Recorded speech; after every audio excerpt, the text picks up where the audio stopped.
is an accomplished educator and advocate dedicated to academic excellence and community service. He is currently at Teacher 3 at Antipolo City Senior High School, and with a strong background in biological science, having earned his Bachelor of Secondary Education from the University of Rizal System. He furthered his academic expertise with Master of Education, major in science from Far Eastern University. With extensive experience in both public and private education, our speaker has made significant contributions to student leadership and development. His efforts have been recognized through various accolades, including the Gawad Simbuhan Service Award, year 2021 and 2022.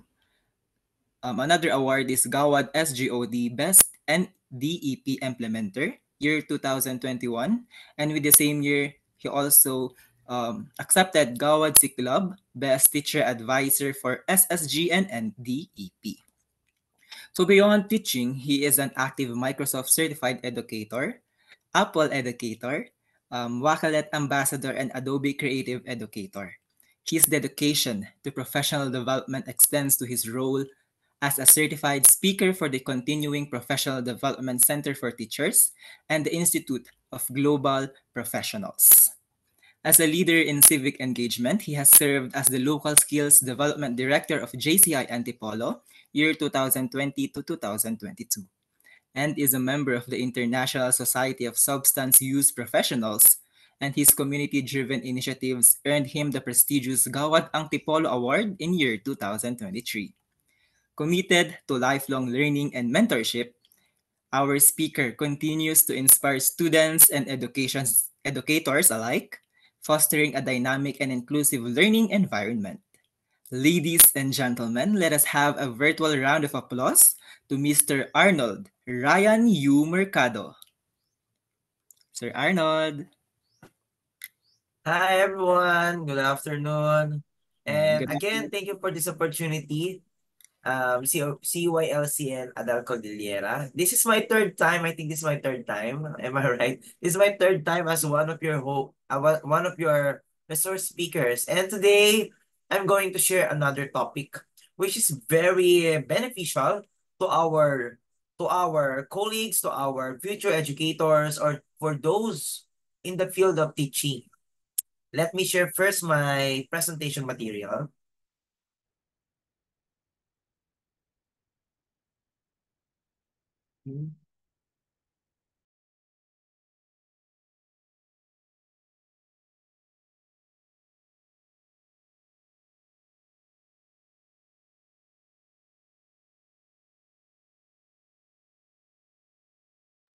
All right. Is it now visible to all of us? May I know if visible na po? Yes po. Yes po. Okay, Yes, so let's sir. start our presentation and discussion since I'm really excited to share this topic because our topic is all about developing the critical thinking skills of our learners or our students in the digital age. So when we say digital age, it is the field of internet, computers with internet connectivity, or devices or gadgets with, of course, what we call internet connectivity. When we say developing critical thinking skills of students in the digital age, ibig sabihin po nito is referring tayo sa mga processes on how we can help our students to improve their ability, no, na mag-isip ng maayos, to analyze the information, and to make the sound decision-making nila in a world dominated by digital technology and information. Here, I will share to all of you, no, mga kapatid, yung different critical thinking skills that we will equip sa atin mga teachers, especially sa mga future teachers natin, in order to help our learners, no, to think clearly, logically, and independently while navigating and utilizing the digital tools and the different online information. Tandaan natin, di ba? Hindi lahat ng information na nakikita natin, nababasa natin via social media, especially Facebook, X, Instagram, YouTube, TikTok, and the likes, hindi lahat ay totoo. So with that, in the field of digital age, our learners are constantly exposed talaga sa sangkatutak na data, sangkatutak na opinions, and this media from various online sources. With this, we will equip each and everyone here, no, sa atin. Itong mga kasama natin na umattend ng training natin today, we will equip you with how to evaluate the information, paano mag-analyze ng problems, and how to make informed decisions, and to adapt to digital tools na meron tayo. Alright, wag na natin patagalin. Mga kapatid, let's start. Hinati ko to sa 4 na bahagi. So let's talk first the part 1, which is all about critical thinking. Kanina narinig ko yung mga sagot ng ating mga kapatid, no? Na ganito ang critical thinking. So to make it clear, ano nga ba itong pinag-uusapan natin na critical thinking? Okay, so what is critical thinking? When we say critical thinking, it is described as the ability to engage in reflective and independent thinking. So again, think for yourself po ito. Dapat matutunan ng ating mga learners and even as teachers and educators in the field of teaching especially kung ikaw ay nasa private institutions or even kung ikaw ay nasa public or Department of Education or ikaw ay isang future teacher natin, dapat marunong tayong mag-reflect at magkaroon ng independent thinking. Because kinakailangan natin dito yung pag-analyze sa lahat ng bagay. Dito po papasok yung pinag-uusapan nating reasoning or the ability to reason out. It is about being an active learner rather than a passive recipient ng lahat ng information na nakikita natin. And also, we can say na yung critical thinking po ay abilidad para makapag-isip ng maayos with, of course, maayos na pag-handle ng iba't ibang ideas and to understand the logical connection between those ideas na ma-accumulate mo as a person. Or, simply, pag sinabi nating critical thinking, ito rin po ay proseso kung paano ka gumawa ng iyong desisyon and how to solve those problems. Now, to tell you honestly, lahat tayong teachers, we can encounter different problems, especially in the field of teaching. Ang tanong, handa ka na ba? Kasi pagdating sa field of teaching, andun lahat ng iba't ibang scenarios. Iba ang ma-encounter mo sa demo teaching mo at iba rin ang ma-encounter mo doon sa mismong field of teaching. So, paano natin i-handle to, no? So, kailangan natin magkaroon ng maayos na way of thinking. At doon po papasok yung sinasabi natin critical thinking natin as a person, as a teacher, as an educator. And especially, paano natin to ipapasa doon sa sinasabi nating mga learners natin, which are our main clients or customers dito sa pagtuturo, no, in the field of teaching. Okay, so let's continue na mga kapatid. Again, dagdagan ko pa, no, para mas kompleto. When we say critical thinking, it's the ability to think clearly and rationally about what to do or what to believe. It also includes the ability to engage in reflective and independent thinking. So doon po iikot ang pinag-uusapan nating critical thinking. O ito pa po, dagdagan ko pa. Based from different sources na pinagkuhaan ko po. Siyempre, pinaghandaan ko to para sa inyong lahat. According to John Dewey, critical thinking is more on reflective thought. Alright, di ba? Then also, coming from Sir Francis Bacon from 1605 pa ito. According to him, critical thinking is patient enough to doubt and asking questions. It is all about capability of judging the credibility ng iyong sources and how to make it independent, how to make independent judgment about those information na makukuha mo. Now, are you familiar with this figure, mga kapatid? Anyone, no? Pwede kayong mag-chat sa ating comment section if familiar kayo dito sa mga pyramids na to or triangles na nakikita niyo sa ating screen. Ang makakapagsagot, bibigyan natin ng masigawang palakpakan. Alright. Okay. O, ang galing naman ni Ma'am Eloisa and Sir Al Marie. Congratulations, no? That is Bloom's taxonomy. Yes, Maslow. It's Bloom's taxonomy. Okay. Medyo kamukha lang, sir, no, ni Maslow hierarchy of needs. Okay. That's also correct, ma'am. Coming from Ma'am Ira. Alright. So, itong dalawang to, dalawa yung triangles na yan eh. Ano kaya itong unang triangle natin? Doon muna tayo sa unang triangle, mga kapatid. Ano kaya ito? Kasi Bloom's taxonomy. Now, ano kaya yung unang triangle na meron tayo? Sige nga, pwede nyong i-chat yan sa ating comment section. If you are familiar, no, kung ano yung pinag-uusapan natin o ano yung sinasabi ko. Kasi syempre, gusto natin, malaman natin kung ano yung ideas nyo and insights regarding those pictures. Okay, so sabi ni Ma'am Pauline, it's Bloom's taxonomy. Alright, actually, pares na Bloom's taxonomy yan. Yung una na Bloom's taxonomy, yung lumang model. Alright? Yun yung original. Yes, Ma'am Pauline. That's correct.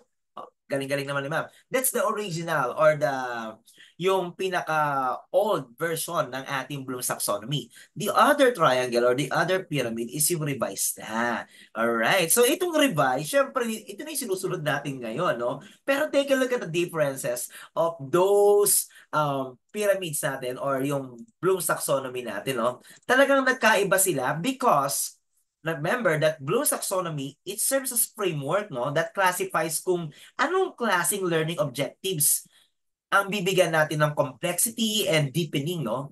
Then also, makikita natin dyan yung sinasabi natin at pinag-uusapan natin na critical thinking.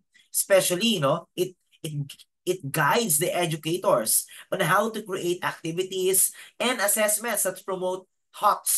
Ano nga ba, mga kapatid, muli ang HOTS? Anyone, no? Ano yung ibig sabihin ng HOTS natin? HOTS. If you can still remember, balik tayo sa college days natin. It's just a review. Alright? Tama po ang sagot ni Ma'am Eloisa. Ma'am Eloy. Okay, that's higher order thinking skills. And same with Sir Kevin, Ma'am Kyla, and Sir June. Thank you, no? Actually, napakagaling na active ang ating mga participants today. Alright, so again, sa Bloom's taxonomy, meron tayong iba't ibang levels related to critical thinking. Like for example, dito na tayo sa pangalawang version, no, yung latest natin. We have remembering, which is it talks about the lots or yung lower order thinking skills. Wherein involved po dito yung pag-recall ng mga information, basic concepts, or the information. Then here, ang critical thinking, mga kapatid, dito sa remembering, ay minimal lang. But it serves as foundation. Kasi syempre, kailangan meron tayong foundation first in order to meet the deeper needs or deeper level na meron tayo. Okay. Doon naman sa understanding, lots pa rin yan, lower order thinking skills pa rin. Kasi it focuses on explaining lang yung mga concepts na meron, interpreting the information, and summarizing the ideas. Then, dito, it helps the students make sense of the material before diving deeper. So, kung parang ito yung tulay, no, papunta dun sa HOTS. Then, also, meron tayong applying. Meron pa rin dito, mga kapatid, na critical thinking. Kasi sa applying, it involves using knowledge in new situations or solving straightforward problems. Here, we are encouraging the critical thinking by requiring the students to transfer learning to real-world tasks. Then also, sa pang-apat, yung analyzing natin. HOTS na yan. Kasi it focuses on breaking down the information into parts, identifying the patterns, and understanding the relationships. Here, dinedevelop natin ang critical thinking by encouraging the students to question some assumptions and evaluate the evidences.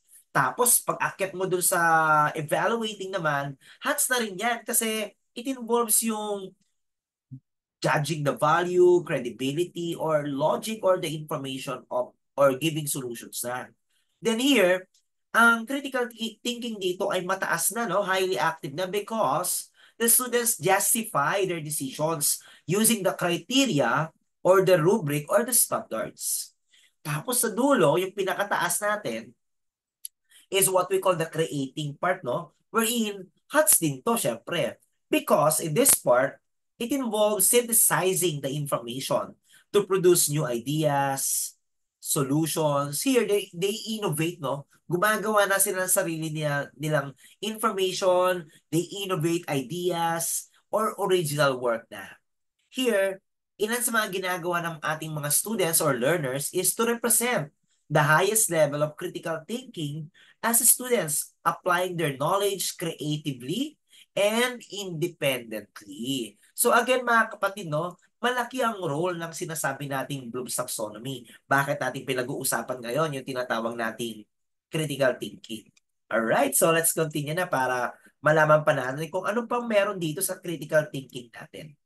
Okay, so what you can see on our screen is yung mga HOTS, no? Tandaan po natin yung creating, evaluating, and analyzing. Those are HOTS, okay? Yung applying naman po ay middle order thinking skills. At yung understanding at yung remembering ay LOTS or lower order thinking skills. You can take a screenshot para po malaman nyo yung mga gagamitin natin, no? Ng mga pwede natin gamitin na communication spectrums pagdating sa paggawa ng ating mga lesson plan or DLL natin. Okay? Then, also, so paano ba mag-isip ang isang uh, batang critical with critical thinking o tinatawag nating critical thinkers? So simply, they have, itong mga critical thinkers natin, mga bata, rigorously question the ideas and they have assumptions rather than accepting them at face value. Sila yung mga batang matanong na may sense, no? Kasi may mga bata tayo sa loob ng classroom na hindi natin alam kung sila ba talaga ay mayroong, alam niyo na, may sense ba yung tanong nila? But here, these critical thinkers that we are talking about are the students or the learners asking questions and giving their ideas in relation to the content that we are discussing. Critical thinkers will identify, they also analyze, and give and solve problems systematically rather than more intuition or instinct lang. Yan ang katangian ng ating mga learners dapat. At ganun din tayo bilang isang teacher or educator. Alright, itong apat na to ay yung critical thinking skills, no? Kasi kapag meron kang critical thinking skills, you can, number one, understand the links between ideas. You can easily connect yung mga bagay-bagay. Kasi may system ka kung paano mo to i-connecta. You have a basis, meron kang foundation regarding do sa information na na-accumulate mo. Hindi lang basta na hulaan mo, etc. You have always a basis with this. Then also, na pangalawa natin na skill is you can determine the importance and relevance of arguments and the ideas. Pangatlo, you can recognize, you can build and appraise the arguments. At yung pinakahuli po, you can identify the inconsistencies and errors in reasoning. You can identify yung mga bagay na mali, you can eliminate kung ano yung nagpapamali because may system kang na-establish. And with that system, alam mo kung ano yung tama, alam mo yung mga hindi masyadong kailangan. Ganon din sa pag-create ng ating mga lesson plans or DLL, no? And doing some assessments sa ating mga learners. Now, lahat ng yon kailangan maibigay natin sa mga learners today because our learners today, especially the Gen Z and itong tinatawag nating paparating na Alpha Generation, isa lang masasabi natin, talagang super exposed sila sa technology nowadays. At take note, ayaw lang nila ng technology or gadgets na ginagamit. Kailangan online yon or with internet connectivity. So again, as an educator, as a teacher, our responsibility is to help and guide them in accumulating those information na gagamitan nila ng critical thinking. Another, a critical thinker you can approach problems in a consistent and systematic way. O, di ba? Pangalawa, you can reflect on the justification of their own assumptions, on their own beliefs and values.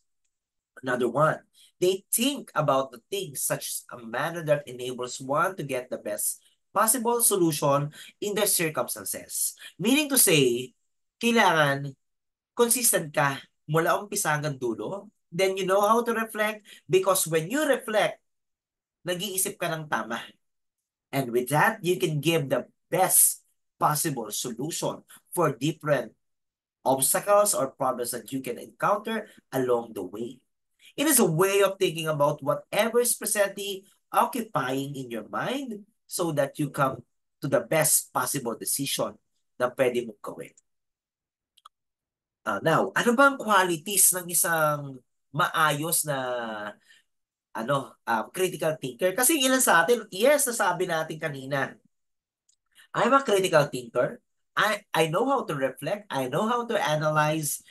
I know how to connect things. But the question is, are you a quality with a good quality critical thinking skill? Kasi yung iba lang ay critical thinker lang. But the question is, meron ka bang good qualities? So let me present to you, everyone, kung ano ba yung sinasabi nating qualities, no? I-check mo na. Tapos gusto ko mag-comment kayo sa ating comment section kung ikaw to. Chat mo lang, mine. I-mine mo kung ikaw to. Okay, pati yung mga host natin, i-mine nyo kung kayo to. Kapag isa kang critical thinker, dapat may good qualities ka. Katulad ng, number 1, solve problems as they crop up. Sige nga, pa-chat nga ng mine. Sabihin mo, mine ako. Sige nga po, alamin nga natin kung ikaw ba ay you can solve problems as they crop up. Sige nga. Let me check first. Ayun, yung host natin. Thank you, Sir John. Di ba, mine daw. Doon tayo sa pangalawa.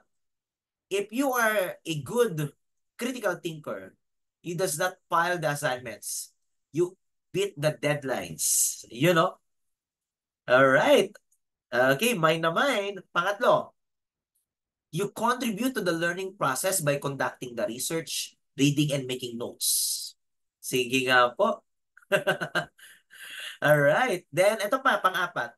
You attends visiting professors or other scholarly presentations or mga trainings katulad ng ganito. Alright. Okay po. Ito pa, pang-lima. Kapag isa kang critical thinker with good qualities, you are a good listener. You listen to others people's view critically and you extract relevant points, no? Yung iba kasi nakikinig lang dito, labas sa kabila. Lalo pag sinasermonan or pag nasa trabaho ka, nasa-sermonan ka ng principal mo. Relate match ba? O napagalitan ka ng chairman mo. Pasok dito, labas sa kabila. Okay, never mind those things. Pero nangyayari sa workplace yun. Pero kapag isa kang critical thinker, you know how to filter the words. Then you always select the best relevant points, no, na magagamit mo talaga. Ito pa, pang-anim, mind mo na if you can weigh contributions before making them. Tinitimbang mo bago mo gawin ang mga bagay. Halimbawa, naisip mo to, kailangan timbangin mo muna kung karapat-dapat ba siya, dapat ba angkop ba siya sa ginagawa mo. So ikaw ba to? Pachat naman ng mind. Then also, ang dami nagmamine. Sana all mine. Then also, ito, pang-pito, if you are a critical thinker with good qualities, you are effective problem solver. May nasolve ka na bang problema na nakatulong sa lahat? Sige nga, pamain nga po kung kayo po ito na you can give solutions to all problems. Ayan, kasi sabi nga po, you cannot help others if you cannot help yourself. So, mapuprove mo yan if you know how to help yourself first. Tapos, pag okay sa'yo at nagawa mo na to, and since that's your comfort zone, yung sarili mo, then you go outside your box and you can help others. And marami nag-mine. Salamat po sa mga nag-mine pero wala po akong binibenta ngayon. Ang meron lang po ako ay critical thinking skills na gusto kong i-share to all of you. At hindi po yan nabibili, hindi po yan hindi po yan ipinapanganak kasama natin. Yan po ay napag-aaralan natin throughout the trainings katulad ng ganito, and syempre through practice. Sabi nga po, di ba, practice makes, padugtong nga po, practice makes, pachat nga po sa ating comment section, practice makes, sige nga po, I'm waiting for the result. Oh, makes perfect. Okay. Sa mga nag-perfect dyan, I want to correct that idea, no? Mali po yung practice makes perfect. Wala namang magiging perfecto because every day we learn. Alright? Every day we gain new things. We gain new information. Here's the correct idea, which is my favorite mantra din in my life. Practice makes progress. Okay? Kasi every small step we gain every day is a progress. All right? So practice makes progress. All right? Sige po, take note of that. Okay, sige po. Thank you po sa mga nag-chat. Now let's proceed para malaman pa natin kung anong meron dito, no, sa critical thinking. Bakit ba natin pinag-uusapan to? Ano ba ang purpose natin? Okay, the importance of critical thinking are the following. Number one is it provides you with an intellectual approach to any kind of information you come across. Then another po is, it plays a fundamental role in making choices, both at the college level ninyo, financially man yan, in your relations, as well as in career choice. Napakahalaga ng critical thinking in every aspect ng buhay natin. And every day, we are using critical thinking. Pero nagkakaiba-iba kasi tayo on how to handle yung iba't ibang problems natin or iba't ibang challenges na meron tayo. Okay? And dahil doon, lumalabas yung iba't ibang levels na meron tayo as critical thinkers. Ayan. Ito yung una. It helps in evaluating and improving your own thinking processes because a person develops the ability to communicate effectively with others while trying to come up with solutions to different problems. O, di ba? Sa ating mga bata, kapag natutunan nila yan, syempre it will give them better grades, syempre kasama na yon, and ma-improve nila yung socialization nila with other people, especially with their CMs or classmates, or sa kanilang mga kaibigan inside the learning area natin. So when we say learning area, possible classroom, library, or school grounds, or outside the school. Okay, then another, syempre, intellectual self-improvement. Because it helps you to think open-mindedly with different situations na nangangailangan syempre ng analytical skills natin, analytical thinking natin, and assessment kapag ito'y na-encounter mo na. Tapos sa ating mga learners, it explores yung lalim ng information and syempre yung pagkakaunawa natin on how to analyze those things na meron tayo. Alright? Okay, another po is, okay, it helps in dealing with stressful situation. Na-stress ka na ba? Sige nga po, pachat nga po, ano yung pinaka-latest mong bagay na na-stress ka ngayon? Ngayon lang, mga seconds away lang or mga minutes ago. Sige nga po, pachat nga po sa ating comment section. Ano yung nagpa-stress sa'yo? Ngayon lang. May nag-chat ba na nagpa-stress sa'yo? Or may nagpasaya ba sa'yo? Pachat nga po kung ano yung nagpa-stress lately sa'yo. Kasi at least malaman natin if meron kayong mga bagay na kinakaharap mo. May pasok na agad bukas. Okay, yes po. Whether you like it, just like it because deduction yun pag di ka pumasok. Traveling or start a business. Alright. Parehas kami na iniisip ni Ma'am Reshti, no? Mag-collab tayo at we can put our own businesses. Sermon po ni Mama, debugging website, sir. Okay, medyo yan. Stressful ang trabaho na mag-debug ng website kasi coding yan, no? Dami yan. Then lesson plan pa lang naman, sir. Toxic workmate. Okay, workplace.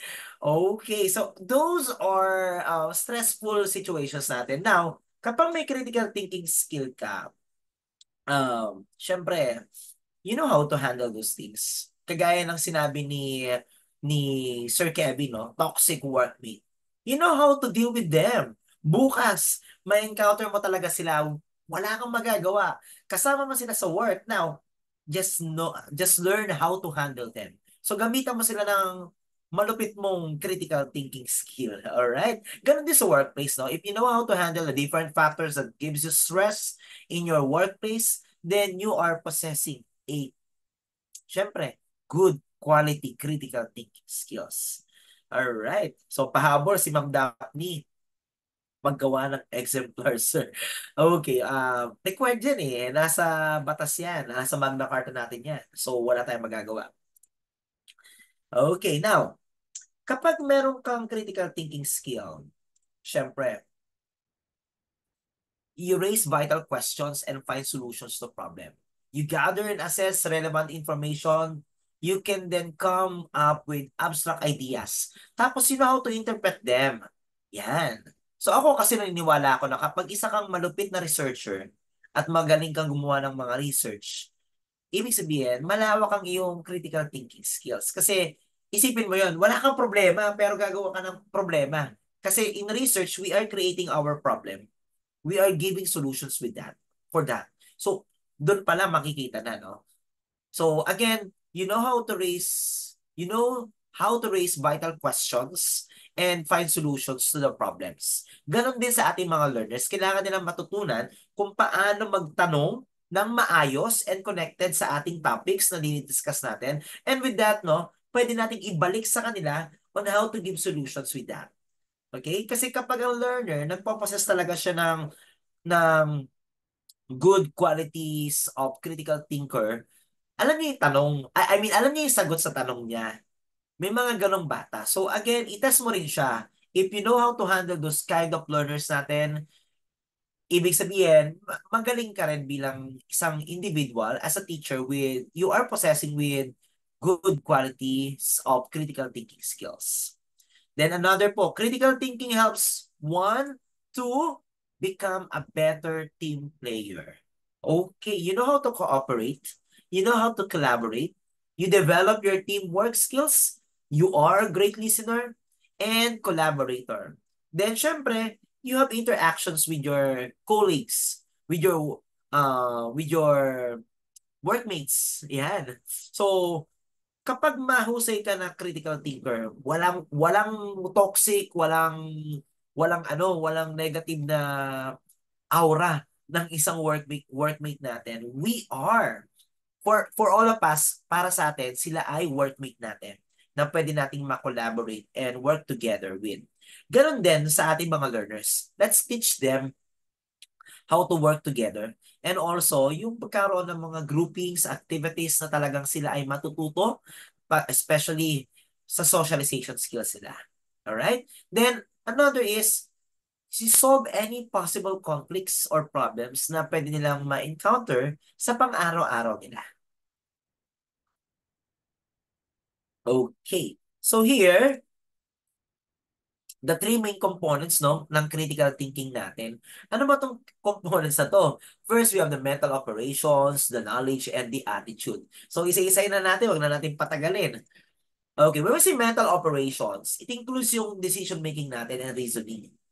Kasi, we want to create meanings, no? So, pinapagana natin ating isipan, our brain cells, we are engaging in different activities that require solutions based on sound rational and development of evidence-based outcomes. So again, kapag isa kang individual or teacher ka or isang learner na magaling maggawa ng research, you are engaged with different problems and you're also finding different solutions para doon sa sinasabi nating mga problems na nakikita mo. The result of this mental operation ay dapat creative ka din. So kanina narinig ko yung term na creative. Again, critical thinking and creativity ay talagang magkasama palagi. Pero magkaiba sila. Alright? Kasi ang creativity is a part of critical thinking skill. Right? Then, you know how to give solutions for appropriate problems natin. Then critical thinking calls for a knowledge base that includes declarative knowledge, meaning to say, you just need specific facts or information. And meron din tayong tinatawag na operative knowledge, meaning to say, you understand the nature ng knowledge na yon. Then another one, naniniwala ka na ang education can assist in learning the specific facts. Then, you read widely.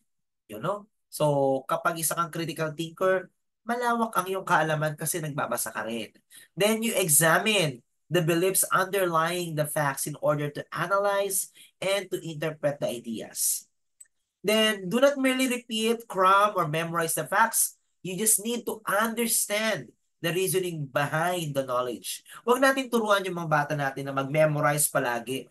Kasi, yes, it's a retention, but the best part is teach them how to analyze, teach them how to reflect, then connect. Kasi yun yung importante sa critical thinking skills natin. Then, another is find meaning in the core of critical thinking. Yes, meron siyang critical thinking, pero kailangan matutunan niyang mahanap yung kahulugan ng lahat ng mga na-accumulate niyang information.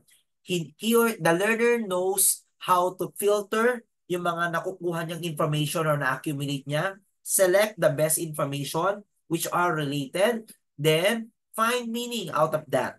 Then kung ano man yung problema, give solution. Paano niya bibigyan ng solution? Kailangan niya mag-analyze. Paano siya mag-analyze? Kailangan niya mag-reflect. Paano siya magkakaroon ng reflective skill? Kailangan niya maging creative. So meaning to say, doon umiikot ang pagiging critical thinker natin. Okay? Yan, isa pa. Curiosity. It allows one to question the assumption based on the decisions made. Turuan natin sila magplano, mag-act ng rational manner rather than sanayin sila sa routine. Yes, routine is part of our learning procedures. But then again, mga kapatid, mahalaga na matuto pa rin sila ng tinatawag nating curiosity, which is also part of critical thinking. Then tolerance, open-mindedness, non-judgmental mindset. Okay? Ito na. Malinaw. Bawal ang judgmental. Kasi kapag isa kang judgmental na tao, ginagamit mo dyan ang emotion mo. Hindi mo i-analyze yung problema.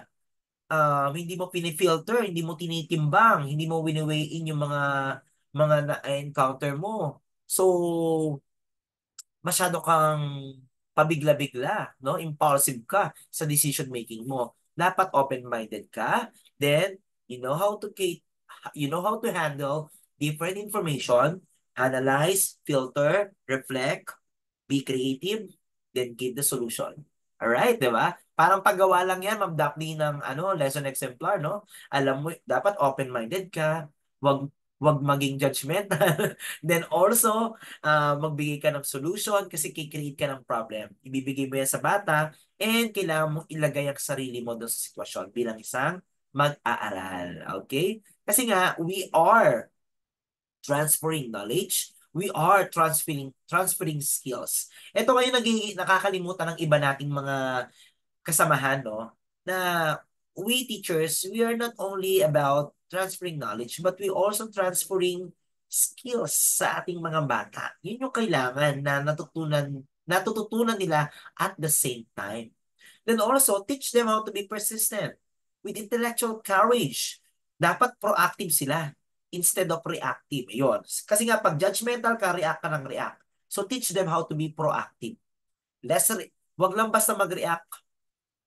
Alright? Kailangan matuto silang mag-filter lahat ng mga nakukuha nilang information. Especially in the digital world. Nowadays, no? Talagang ang dami. Ang dami na nating nakikita na balita. Especially do sa Facebook Reels natin. Pag nag-check ka sa Facebook mo, ang dami mo napapanood, ang daming post sa social media and even in IG, sa TikTok, alin man totoo. Lalo na kapag nanood ka, lalabas yung algorithm eh. Yung algorithm ng pinanood mo. Tapos, ang dami nang nag-a-appear. So, alin yung totoo doon? Kaya nga po totoo yung kasabihan na toxic daw sa social media nowadays. Kasi nagiging toxic lang siya if you don't know how to handle, you don't know how to filter, you don't know how to proper accumulate yung mga information, and nagre-react ka kaagad. Right? Okay. Then also, you respect for others, people, ideas. Kasi nga, kapag reactive ka, nakakalimutan mo mag-respect. So, ito yung sa mga kakulangan ng mga bata ngayon na kailangan natin silang turuan magkaroon ng respeto, not only in the world of social media, but also in the face-to-face scenario. Then, comfort with dealing with uncertainty, magkaroon ng intellectual humility. Do not become a know-it-all. Kasi tandaan natin, hindi lahat alam mo. We are always progressing, di ba? Practice makes progress. So, araw-araw natututo tayo. So, may mga bagay tayong hindi mo alam na alam nila at may mga bagay silang hindi nila alam na alam mo. So, instead na magkaroon ng competition at magkaroon ng toxicity, collaborate tayo. Yun yung mahalaga. You learn from me and I will learn from you. Then, eto na. So ano ba itong pinapakita ko ngayon? Ang tawag dito ay phases ng critical thinking. Kapag ang bata or tayo ay may critical thinking skills with good qualities, dapat kailangan magsisimula kasi yan kapag na-trigger tayo, no? There must be a triggering event. Kapag na-trigger tayo mag-isip, syempre, susundan niya ng pag-appraise natin sa situation. What's the problem? How's the level of the problem? Which is the best solution for the problem? Why is there a problem like this? So lalabas yung mga WH questions na yan. Then, after nun, we will explore. Kasi we will look for the new ideas, solutions, and different approaches. Alamin natin mga bagong ideya, tapos lalapatan natin ng maayos na solusyon. Tapos, paano atake ang gagawin mo bilang isang tao, bilang isang individual to cater the problem? Then also, integration. Disseminate the new information to change ways of doing things. Kasi 'di ba, alam naman natin yung norm. So, as a person, kailangan nating mabago yung mga maling routines, mga maling beliefs. So, as a teacher, we are source of knowledge. We are, again, source of skills. Turuan natin mga bata magkaroon ng critical thinking skills para may katulong tayong i-correct yung mga maling information. Kasi tandaan natin, mabilis ang spread ng wrong information, mga maling ideas. At ang mga learners natin ngayon, they are just watching it, viewing it, accumulating it, then pinapractice nila. So, we teachers, and even the parents dyan na kasama natin ngayon, teach the learners, the kids nowadays, the Generation Z and Generation Alpha, na matuto ng pag-accumulate. And that is the process ng integration natin. Okay. So here, sa slide natin ito, critical thinking skills can only be learned and refined through practice. Kailangan natin practice ito. Kasi in doing it and reflecting on what we have done and why we did it that way, kailangan natin mag-reflect at the end of the day. Ako ginagawa ko, bago ako matulog, no? I'm just reflecting, what are the things I've done? Ano ba yung mga maling nasabi ko? Nasabi ko sa bata, baka meron akong technique, strategy, approaches na mali, nabanggit sa bata, and even in my work, and even in the, sa workplace ko, kasi mahalaga mag-reflect every day, okay? Para ma-minimize mo yung mga mali mo, mabalance mo yung ginagawa mo, ano yung itutuloy mo. Yan ang mga skills na dapat matutunan ng ating mga learners nowadays. Hindi yung bago ka matulog, manonood ka sa cellphone mo, tumatawa ka mag-isa. So, meron pa bang ganon? So, sorry po sa natamaan. Pachat na lang kung ikaw po yun. It's time to change, di ba?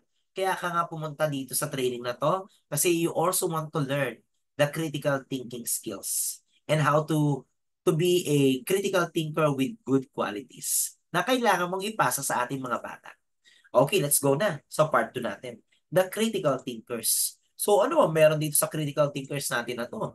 A critical thinker is a person who, number 1, practices active listening. You know. Number 2, they ask questions. Na related sa pinag-uusapan, ha? Number 3, you gather and assess the relevant information. You just filter everything, no? Number 4, you develop logic. and reasoning. Then number 5, you think open-mindedly. Okay, di ba? Ang ganda. Ang ganda ng coverage ng or qualities na meron dapat sa isang critical thinker. Okay, so isa-isayin na natin yan kasi importante nga naman itong pinag-uusapan natin, di ba po? Okay, so here, characteristic number 1 is the active listener. You discuss what it means to be an active listener. Kailangan, maiset mo muna yung paligid mo, no? Avoid the distractions, yung mga body language mo, kasi kailangan open ka rin sa kanila kasi you want to share information, you want to share knowledge and skills. Then you connect with what others says. Agree, you ask questions, provide an alternative perspective. Yan yung simple formula para maging isang active listener. Hindi kasama yung reactive. Napansin nyo? Kasi may mga active listener na kada sinasabi ng isang bata, tayong mga teachers naman, parang binabalik natin. Kailangan, you agree with their answers kahit mali yun. Kasi yun naman talaga ngayon di ba? Hindi lahat ng sinasabi ng bata tama. So nagkakaroon sila ng errors. It's alright. Kasi nga po, at least yung bata, nag-try sila na magsalita. That's one good factor na talagang interested. One of the good factors na yung bata ay interested sa lesson mo, sa subject mo. So doon pa lang, i-treasure mo na yun. Tapos accept mo lang. Then correct them. Agree, then dagdagan mo pa ng follow-up question para mas marami ka pang makuhang information coming from them. Alright? Then, provide tayo ng iba pang perspective. Baka kailangan nating i-paraphrase or i-rephrase natin yung questions natin. Baka nahirapan. Or sometimes, baka kailangan natin mag-code switching. Halimbawa, mag-Filipino ka muna, tapos mag-English ka muna, then so on, so forth. So, may mga ganong bagay na kailangan natin bigyan ng effort as a teacher. With that, tinutulungan natin yung mga bata na magkaroon ng critical thinking. Kahit dahan-dahan. Di ba po? Again, pinapractice natin sila, nagkakaroon sila ng progress. Babalik tayo sa favorite kong mantra, practice makes progress. Alright. Okay, ayan Ito yung mga pwede mong ibigay. Pag yung bata ay medyo wali ang mga sagot, can you tell me more about it?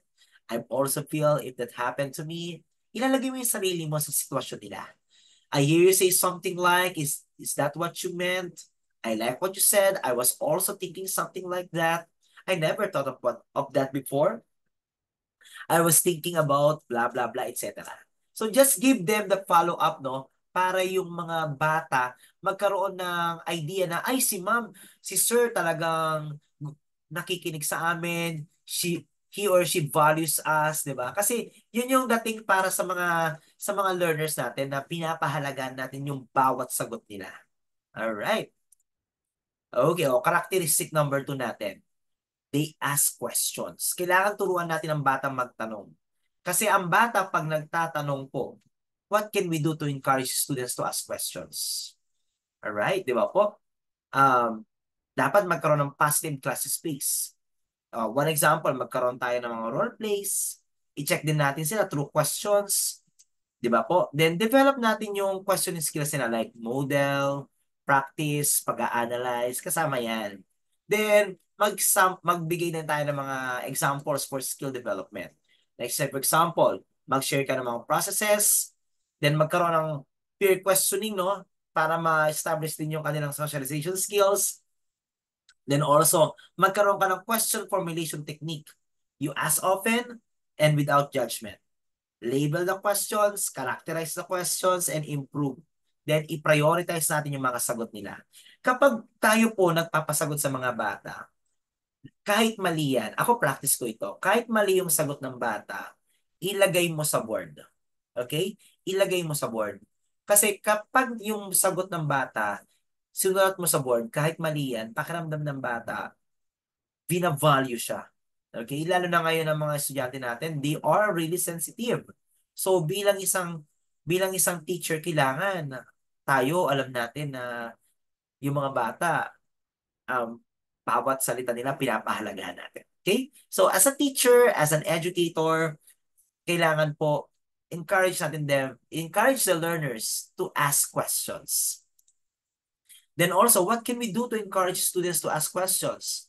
Again, mag-install tayo ng positive class space. wherein malaya sila makapagtatanong at walang bullying na nangyayari. So refer tayo sa Anti-Bullying Act of 2013 na then dapat ma-develop ang kanilang questioning skills. Turuan natin sila na magtanong. Siyempre, simula sa basic muna. Then, magkaroon ng multiple mechanisms to ask. Wag lang puros Q&A portion na, magtatanong ako, I need your answer. Wag ganon. Pwede naman pa-games, no? Gamified presentations, ano pa ba? Pwede rin pong mga experimentation. So, marami tayong pwedeng gawin bilang isang teacher with this. Then, sa online po natin, mga nag-online classes, syempre, may mga Microsoft Teams tayo, Mentimeter. Pwede yan kung kayo po ay nakakaroon ng asynchronous classes, gumagamit sa ilang mga learning websites or LMS, learning management systems. And syempre, yung pinakamahalaga yung index card. Kaya ako nilagay yung index card dyan. Favorite ko kasi yan. Up to now, ako bilang isang teacher, bilang isang educator, andun pa rin ako sa combination ng digital and non-digital, no? Gumagamit pa rin ako ng index card. Familiar kayo dyan sa index card, lalo nung college tayo. Kapag hinugot na yung index card natin, ay alam na. Okay, ito exciting kasi ito. At least yung bata na prepare sila sa mga bagay-bagay na dapat gawin nila. Alright.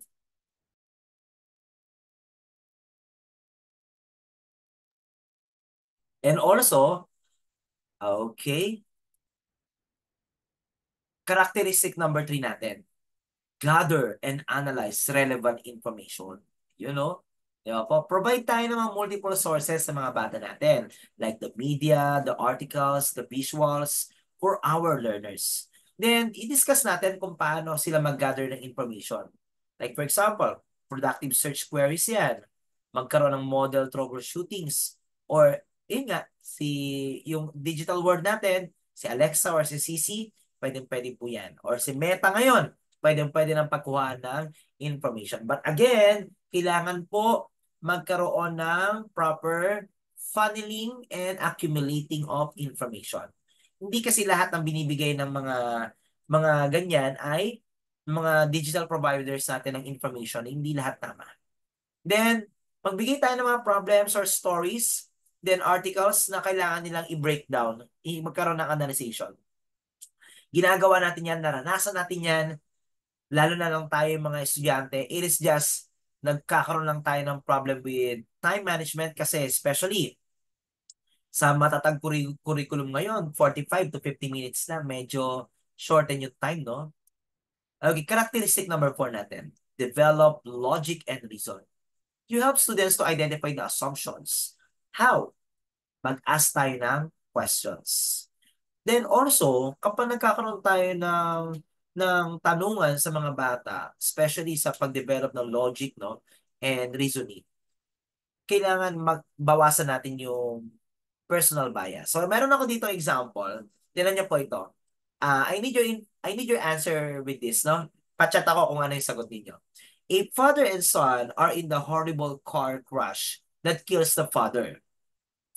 The son is rushed to the hospital. Just as he's about to go under the knife, the surgeon says, I cannot operate. That boy is my son. So how is that possible? Sige nga po, pachat nga po sa ating comment section, mga kapatid. Ano nangyari dito sa tanong na to? No? A father and son ay nagkaroon ng horrible car crash na namatay yung father. Then, nasugod sa hospital yung bata. Then, yung surgeon ay sabi niya, I cannot operate kasi that boy is my son. How is that possible? Any answer? The surgeon is a girl or mom? Alright. Sige po. Okay, any other answers pa mula sa ating mga kapatid, no? Kailangan hindi tayo bias dito. Kasi kailangan meron tayong, dito masusukat yung critical thinking skills natin. Di ba po? Kasi ang hirap talaga ng tanong, no? So, anong sagot dito sa tanong na to? Paano naging posible yung sitwasyon na yon? Di ba po? So, sabi ni Ma'am Wilma, the surgeon is a girl or mom. Alright. Okay. Actually, that's the correct answer. Nagkakaroon lang tayo. Bias tayo kapag inisip natin na, ay, paano nangyari na yung tatay na buhay ulit doon, no? Okay. So, tama po ang sagot ni Ma'am Wilma. Dahil dyan, meron ka sa aking virtual clap. Congratulations po. Alright, so let's continue na mga kapatid. Characteristic number 4 pa rin natin ay kailangan magkaroon ng developing of steps or checking, ma-define yung order and the patterns, at ma-deconstruct ang logic of a position. I do, we do, and you do. Then characteristic number 5, open-minded thinking. Kailangan maturuan natin at matulungan natin ang mga estudyante natin na huwag mag-jump into conclusions. Bawasan ng stereotyping and overgeneralization, and mag-unfold ng mga cases and problems. At the same time, they know how to describe how schools of thought change over time at yung pagkakaroon ng human real element. Alright, di ba po? Kasi yung ating mga learners ngayon, judgmental talaga at ang bilis sila mag-conclude. So, kailangan lang po na sana tayo pong mga teachers, turuan natin sila na mag-analyze muna ng information before getting to conclusion.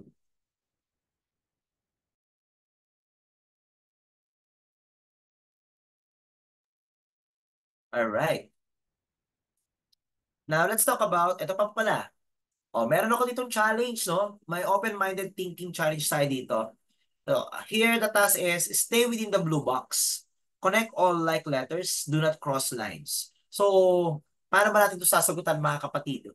Dapat daw, may connect natin yung bawat isa doon sa kabila na hindi tayo napupunta doon sa, o dapat stay lang tayo doon sa blue box. Okay. Sige po. Sige po. Kung kaya po at may oras tayo, ma-upload yung sagot nyo, pero reveal ko na. Okay. Ito yung tamang sagot dyan. You know. So, A, yung B muna, B, then yung C, at yung A. Ayun. So, walang tinamaan na lines. We stayed in the blue colors. And lahat ay na-connect natin. Okay? Again, turuan natin yung mga bata mag-analyze ng mga basic information. Kasi ito yung nakakalimutan ng iba. They are jumping to conclusion na, ay, ang hirap naman yan, di ba? So, bawasan natin yung negativity. Kailangan magkaroon sila ng active na paraan and means how to think ng different solutions. Maging creative sila. Okay. Part 3 na tayo. So, part 3 is teaching strategies that develop critical thinking. Ito na. So, mga kapatid, mga future teachers in the field of education, DepEd, private institutions, and even in our HEIs or higher educational institutions, colleges, state universities, what are the teaching strategies na pwede kong ma-share sa inyong lahat na pwedeng mag-produce ng critical thinking skills ng ating mga bata?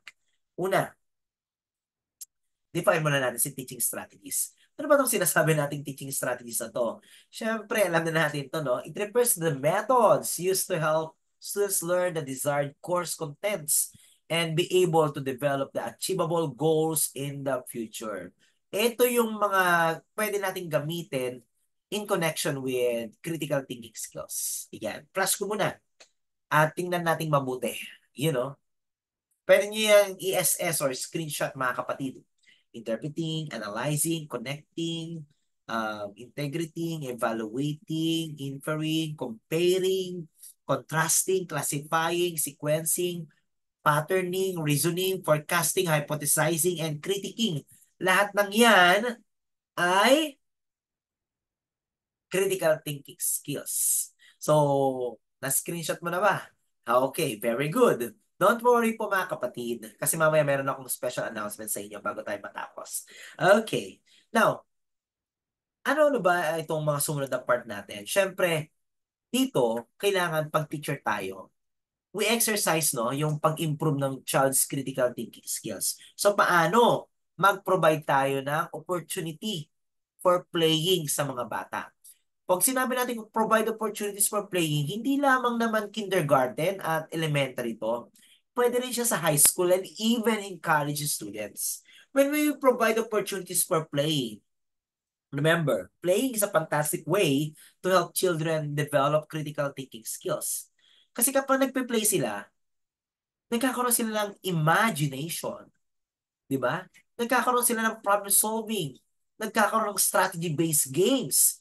We also encourage them creativity, decision making, and cognitive flexibility. With that, pwede natin halimbawa, kung meron ka namang mga kagamitan, no? Like for example, meron tayong mga Legos, pwede po yan. Pwede nating ipagamit sa mga bata natin. Then also, puzzles and brain teasers, kung kaya po natin yan. Magkaroon din po ng mga role-playing or pretend plays.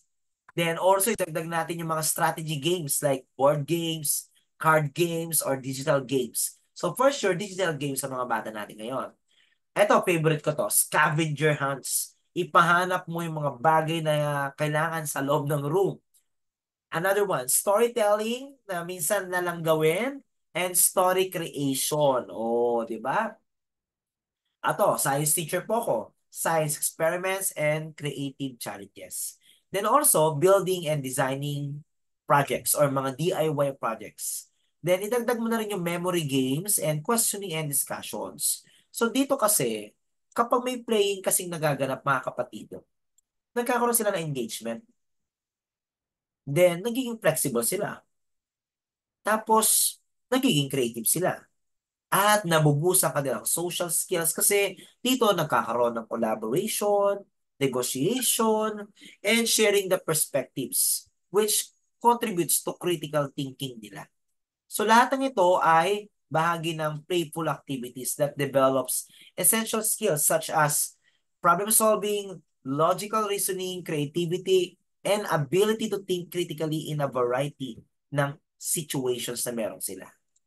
Okay, dito tayo sa pangalawa. Paano ulit mag-improve ang critical thinking ng mga bata? We have pause and wait. So ano ba itong pause and wait na to? Ito ay isang technique na kung saan yung bata napo-foster yung kanilang critical thinking. We are encouraging them to take a moment to process the information, to think deeply, and respond thoughtfully rather than jumping to conclusions or just reacting. So, ang bata ngayon, pag tinanong mo, did you understand the lesson? Sabihin, yes, puro yes. Pagdating ng quiz, 0. Mababa scores. So, what happened? Kasi nga, they are always just say the routine. Routine na nila yan, mga kapatid. Totoo po yan. Try nyo po yan bukas pa nagturo kayo. Did you understand the lesson? Wala pang 1 segundo, 2 segundo. Sasabihin yan, yes. Kasi nga, kabisado nila na yun ay routine. Na kapag tinanong ni teacher, kung naintindihan mo yung lesson, sasagot nila ay yes. So, tanggalin natin yung mga ideas na yun. Instead of asking, did you understand the lesson? Bigyan mo sila ng test na talagang makakapag-prove na yung bata ay may naintindihan doon sa discussions natin. I know it's an extra effort for a teacher, but you are contributing to the development ng critical thinking skills nila. Importante kasi yun eh. Kasi ayaw naman natin na lalaki yung bata, tatanda ang bata na sabihin na yes, yes, yes, yes. Ay, papasok sa teacher, babati yan, magpapadasal, magpapaayos ng gamit, tapos mag-discuss, tapos pag tinanong niya ganito, yes. Tapos na yung klase. It's a routine. Kabisado tayo ng mga bata. So, let's give flavors on what we are doing every day. So, paano pa tong pause and wait na to? Let's for example, think, pair, share method. Gamit na gamit, pero really effective. Think, pair, share method. Another one, pwede rin po yung stop and think. So dito, tinetrain natin na mag-pose yung mga bata ng mga problema tapos consider magbigay yung kaparehan nila ng multiple solutions. Tapos i-act lang nila. So pwede yun, di ba? Then another one is pwede rin naman dito po yung sinasabi natin magbigay ka ng open-ended questions. Di ba? Then pwede rin yung mga prediction or giving pose and predict exercises. Then, reflective journaling. Ayan. Importante magkaroon ng journals at the end. Ako kasi gumagamit ako ng app na naka-install sa mga bata. Tapos yung kanilang reflection na 2 to 3 sentences out of my discussion ay ginagawa nila. Tina-type nila yon. Tapos they take a screenshot of that. Tapos sinasend nila doon sa aming LMS. Google Classroom lang naman yon. Tapos dun na, nakikita ko na yung mga outputs nila. So in that way, no, In that way, we can help the learners to check if they really understand the discussions. Next one natin is, don't intervene immediately. It's a powerful approach to improve critical thinking skills in children. When you resist the urge to step it in immediately, you are allowing the child to take ownership of the problem-solving process, think for themselves, and develop resilience. Itong approach na ito, mga kapatid, it encourages yung mga bata na magkaroon ng independent thinking, creativity, and a deeper understanding ng task na binigay sa kanila. Like for example, allow problem-solving time. Isa yan. Pwede rin po dito natin ilagay ay wait and watch. Yan. Then also, dagdag din po natin yung try, fail, learn approach. Halimbawa, hayaan mo sila magkamali-mali. Tapos, patry mo lang, paulit mo lang sa kanila. Tapos they will learn from that. Di ba po? Wag lang tayo spoon feeding, mga kapatid. Tapos, encourage natin yung self-explanation. Bakit ka nagkamali? Explain. In that way kasi, magkakaroon ng reflection, self-reflection ng bata, magkakaroon din siya ng self-reasoning. We are strengthen yung kanilang problem-solving skills. Then give time talaga to explore. Yun yung kulang sa atin eh. Sa private schools, I think you have 1 hour or 1.5 hours. Sa DepEd kasi, we only have 50 minutes to 1 hour. Kulang na kulang. But if you know how to handle and budget your time sa mga bata, one thing is for sure, magagawa mo yan bilang isang teacher and the learners will benefit from you. Again, ito pa, idagdag ko, open-ended questions. Importante yan. O ito pa, inulit ko na naman, reflections. Importante ang reflection. Araw-araw po. Okay. Then, pinakamahalaga dito is makapag-perform ang bata ng kahit basic lang na independent research. Hindi ko sinasabing gumawa ng thesis or something, no? Pwede nga halimbawa, hanap sila sa libro, maghanap sa mga trusted websites, they can ask experts, no? Kasi digital world na tayo ngayon. So, incorporate talaga natin at integrate natin ang pagkakaroon ng mga trusted websites. And wag natin basta-basta ipo-provide yung mga answers agad-agad. Okay, another one. You ask open-ended questions. Importante. A powerful tool for improving a child's critical thinking skills. Ang open-ended questions, mga kapatid, dito tinuturuan natin mga bata magkaroon ng deeply analyzing situations and makapag-explore ng multiple perspectives. So, paano gagawin natin? Halimbawa, mag-storytelling ka. Tapos, tanongin mo sila, open-ended, pero yun na yung reflection nila. O, di ba? It's a simple approach na kung saan yung bata talaga natututo, no? Another one, the what if game. Paano kung, o, di ba? Paano kung ikaw ay ganito napunta sa sitwasyon na ganyan? Paano ang gagawin mo? So, di ba? Nilalagay ng bata ang kanyang sarili sa sitwasyon na napag-usapan o napagkwentuhan. Then another po is give values to the opinions of the learners. Then explore the consequences and predictions ng mga bata. Then, sa science naman, you can have open-ended science nature questions. Then also, sa English naman, encourage creative thinking. Halimbawa, how might you are in this situation or what ifs nga po. Then again, reflection. Another one, help children develop hypotheses. Alright, di ba? Helping children develop hypotheses is an excellent way to improve their critical thinking skills. Ang hypothesis po ay isang sensible, testable prediction, educated guess, ika nga, which encourages the children, no, the learners, to make hypothesis helps them engage in a deeper thinking, problem solving, and scientific reasoning. Kasi kapag ang bata mayroong hypothesis, we are fostering yung critical thinking niya kasi nagkakaroon ng logical thinking, nagkakaroon ng prediction, and testing the ideas, di ba? Also, we promote curiosity, we build problem-solving skills sa bata, and we teach them scientific thinking. Kung saan nagkakaroon sila ng open mind and analytical approach. Then another is encourage critical thinking in a new and different ways. It's an excellent way, mga kapatid, no, to keep your child engaged and help them develop problem-solving skills creativity, and independence. So paano? Simple lang. Magkaroon ka naman mind mapping, brainstorming.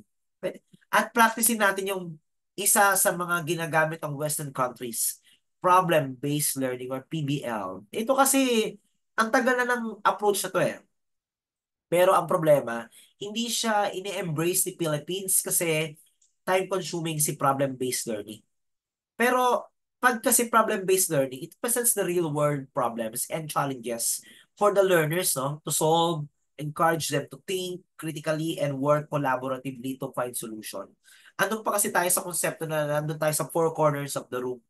Ang PBL kasi, we want to go outside and let the learners explore, find the solutions, give innovations, etc. Okay, ito naman po ay mga um, sample activities to develop critical thinking. I-screenshot nyo na mga kapatid kasi yan ay bahagi na pwede nyong gamitin sa inyong lesson exemplar. Lalo na sino ba to? Si Ma'am. Si Ma'am kanina nag-share, no? Si Ma'am Eloisa. Pwede na yan gamitin. KWL chart, think, pair, share, reader's theater, worst case scenarios, the gap fill-in, the fishbowl, barometer. Ito yung barometer, taking a stand on controversial issues. Diba, maglagay ka ng mga scenario. So, 1 to 10, ano sila doon, bakit, di ba? Then the journal data goals or reflection niya. Remember that creativity should not be underestimated. Alright? Kasi many people assume that creative thinking daw po is limited to artistic expression. Tanggalin po natin yung idea na yun, na hindi lang siya dapat maging artistic. Remember that creativity, mga kapatid, is ability to draw an interesting or beautiful picture excelling in the performing arts. However, ang creative thinking is actually involves the use of imagination, communication skills, problem solving, scientific thinking, and interpreting the information. O ito po, ulitin ko po ulit ha, ang creative thinking skills na dapat taglay ng mga bata natin. Open-mindedness, flexibility, imagination, adaptability, risk-taking, with originality or innovations. They intend to elaborate with brainstorming and socialization skills and gumagamit ng imagination or the skills of imagery. Right? From ideas to picture. Creative teaching to enhance this. One important way a child's learn of his self-worth is through his interaction with you. Be approachable as a teacher. Huwag tayong magsungit. Okay? Kasi ang bata, kapag nasunitan natin yan, hindi na sila lalapit sa atin kahit kailan. Magkakaroon na sila ng second thought. Ay, ayoko na magtanong kay ma'am kasi napagtaasan ako ng boses. Anong bata? Ulitin ko ang bata ngayon ha. Gen Zs and the Generation Alpha, they are very sensitive. Then, be generous in positive descriptions of children's work and ideas. Yung mga feedbacking natin, wag natin pagdamutan yung mga bata. Give them positive feedbacks. Kahit na wali, bigyan pa rin ng points, no? Points of generosity mo. Huwag kang mag-limit. Tapos i-correct mo sila.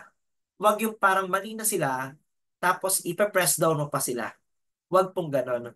Kailangan po, encourage natin sila to do more, improve more, make progression.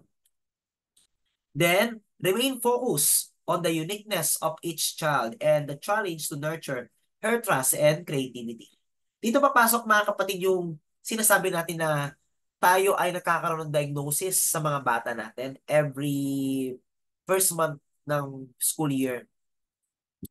Profiling kung tawagin. Kapag kilala mo yung mga bata mo, you know how to deal with them. Kasi bawat bata ay diverse with uniqueness. You hold group meetings where children can freely express ideas, particularly in the area of problem solving. Expose mo sila sa mga activities na magkakaroon ng problem solving. With that, they can put themselves in a situation wherein they are part ng problema niyan. Okay, ito mga suggested activities ko pa para po makatulong sa inyo. Mga kapatid, ayan po. I know a word, rhyme tie, practice counting, spelling review. I need a synonym, roll the dice or roll the die. Use different voices or accents when reading stories to the class. Dress in costumes, create class songs, survey your students at the beginning of the year. Have your students rely on each other as resources. Pay your higher achievers with lower achievers. And have a math problem of the day journal. Sir, ang subject ko, GMRC, ang subject ko po yung science. Again, pag sinabi nating math problem of the day, it's a real problem na talagang integration, okay? Integrate po tayo across and within curriculum. Wag lang tayong stay sa ating, wag lang po tayo laging stay sa ating subject matter. We need to magkaroon ng integration, okay? Different strategies to develop critical and creative thinking. Ito, ipa-flash ko na lang po Questioning, basic na basic. Fluency, originality, flexibility, and elaboration. Visualization, mind mapping, point of view board, analogies, decisions and outcomes, at yung plus minus interesting. So, ako, favorite kong gamitin dyan ang mind mapping, then point of view, then visualization at yung plus minus interesting. Kasi doon natin makikita kung ano yung natutunan nila, sa hindi nila nagustuhan, ano yung i-improve nila, then we can deal with that, no? We can deal with that with the next session natin through review or recapitulations. Alright. Now, kung magkakandak ka naman ng asynchronous classes natin, halimbawa, nagkaroon ng bagyo or cancellation of classes, suspensions, at magkakaroon ka ng online asynchronous classes, ang goal natin ay magkaroon sila ng social skills. So, kapag nagkakaroon ka ng interaction sa mga bata, kailangan maturuan mo rin sila na mag-ask ng right questions, listen to each other, mag-take turns and share work. Hindi yung sharing answers, share work lang. Help each other learn, respect each other's ideas, and build on other ideas, construct their own understanding, and think of different ways. Then, kapag meron kang online classes, magkaroon ng participation requirements. Let's say, for example, mag-maintain ka ng dynamic and active discussions, mag-provide ka ng multiple substantive posting in a discussion, then maintain an active presence in the classroom or online classroom. Then, in supporting the online discussions, remember that ikaw bilang isang teacher, kailangan po you create well-structured activities pa rin na magpapatrigger sa kanilang critical thinking skills, mag-maintain ng focus discussions, mag-keep ng discussion intellectually responsible, mag-stimulate ng discussions by asking probing questions, no? Then, mag-model ka ng questions techniques sa ating mga bata. Then, encourage mo ang full participation hanggat maaari. Mag-facilitate with a purpose. And, syempre, magkaroon ng summarization or generalization on what you have discussed with them. Kasi kailangan din magkaroon ng reflection at the end ng discussions. Now, ito na yung last part ko po, which is the challenges in the digital age. Actually, ang pinaka-challenge natin dyan ay yung information overload, no? Kasi hindi natin to mapigilan yung pag-reduce na, kailangan natin ma-reduce yung clarity ng decision making, no? With too much information kasi, it becomes harder to identify what is relevant and important. So, halimbawa, turuan natin sila mag-research ng tama sa digital world. Yung mga conflicting opinions, mga excessive data points, kailangan yon magkaroon ng logical conclusion sa kanila. Then, paralysis by analysis. Ang dami kasing excessive opinions ngayon at data, no? Na nagkakaroon ng wrong choice yung mga tao. Ang tawag doon ay analysis paralysis. So, dito, turuan natin sila magkaroon ng tamang judgment.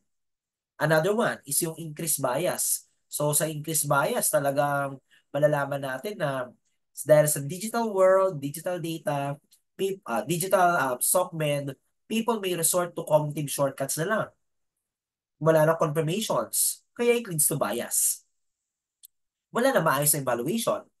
Then also, shallow understanding po ang nangyayari, di ba?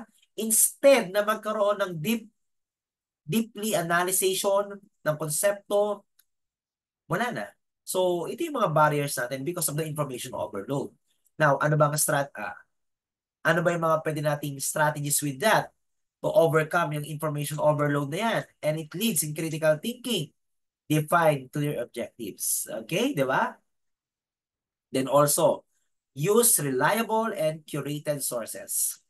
Hindi naman lahat na kapag sinerch mo sa Google, yung word, yung unahan agad, no? Kailangan turuan mo sila doon na basahin yung definitions ng bawat websites. Kasi ang ginagawa nila, pag tinanong mo sila, saan kayo kumukuha ng information? Pag nag-search kayo, yung nasa taas po, hindi laging ganun mga kapatid, no? Kailangan turuan mo sila mag-search ng mga academic journals, textbooks, reputable websites like Google Scholar, kung ano man yan, mga library databases. Huwag lang basta mag-rely with blogs, forums, di ba? Mga napanood nila mga vloggers. Turuan natin sila mag-minimize ng ganon. Then another, practice yung chunking of learnings. Kailangan i-chunk, magkaroon ng smaller and manageable learning outcomes. Then apply ang critical thinking frameworks wherein pwede natin gamitin si Socratic method natin.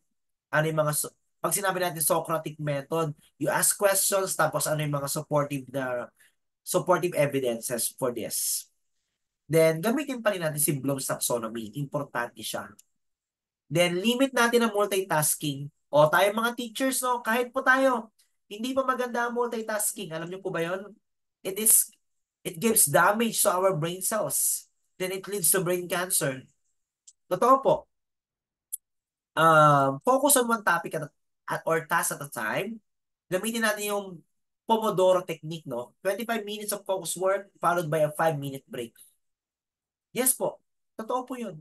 Pag 25 minutes, take a break sa sarili mo. 5 minutes. Turuan din natin yung mga bata ng ganon. Huwag masyadong tutok tapos multitask.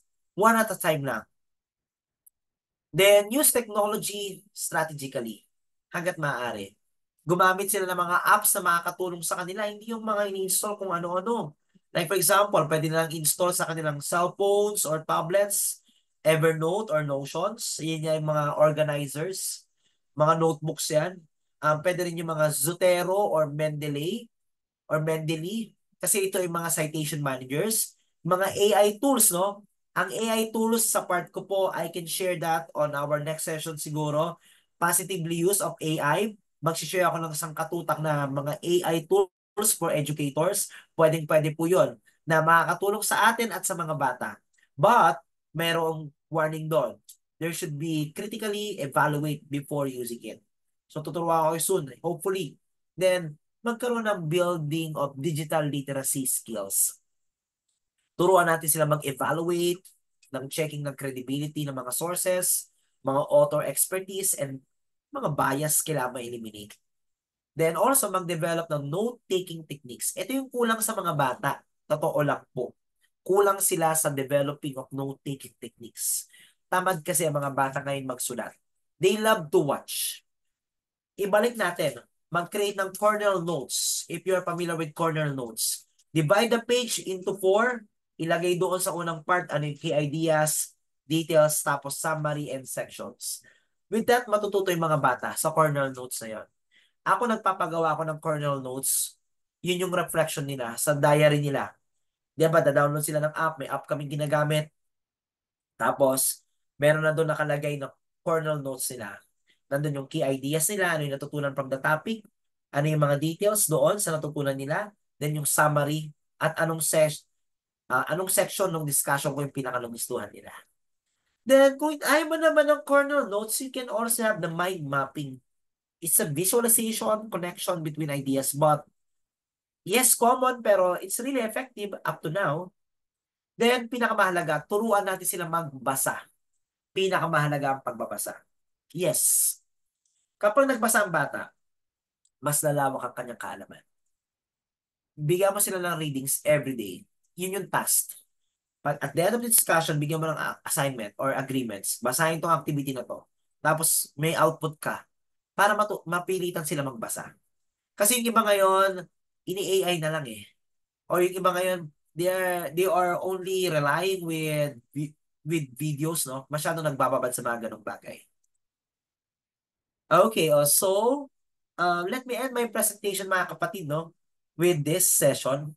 Kasi importante na tayo po ay magkaroon na, according to Ma'am Jennifer Martin, teaching students and let's be honest and adults how to recognize the odds, the bias in sources, reliability of the source, etc. is so important.